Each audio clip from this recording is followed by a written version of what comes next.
Искам да тествам една хубава вода в Хихона, където хората тече тук и си я пият. Вижте какво са направили тук хората. Колко интересно за кучетата.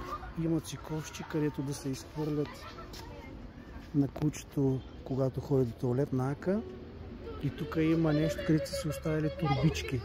Така че хората могат да се взимат турбички за кучето и после да си хвърлят боклуците тук. Вижте колко интересно е направено. Така, нека да видим сега водата. Ето сега ще напълня. Я да видим дали ще мога и така. Да.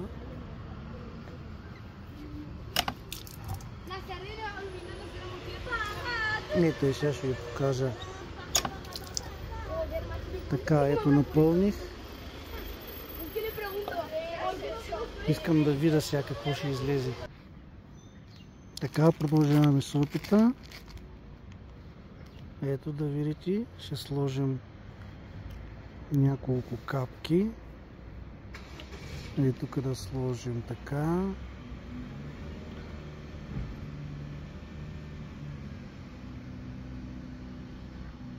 Така 3 капки сложихме. Я да видим, хора. Това си е срещу слънцето. Вижда ли се? Не знам. Къде да го сложа да го направим. На по-тъмно място.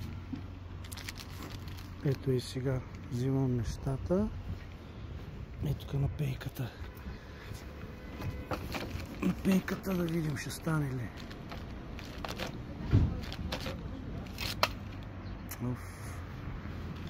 Падна всичко. Нищо. Ето вижте и вижте водата колко си е алкална хубава. Виждали са?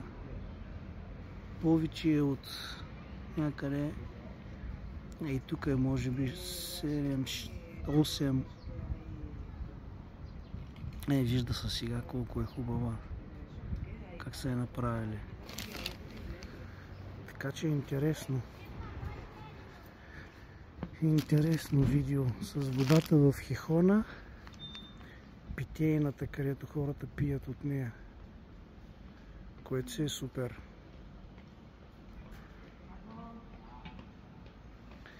И така. Пожелавам и в България да има такива хубави чешми с хубави води да се правят. Ето. И да има за кучетата турбички, къде да си изхвърлят после нещата. И така.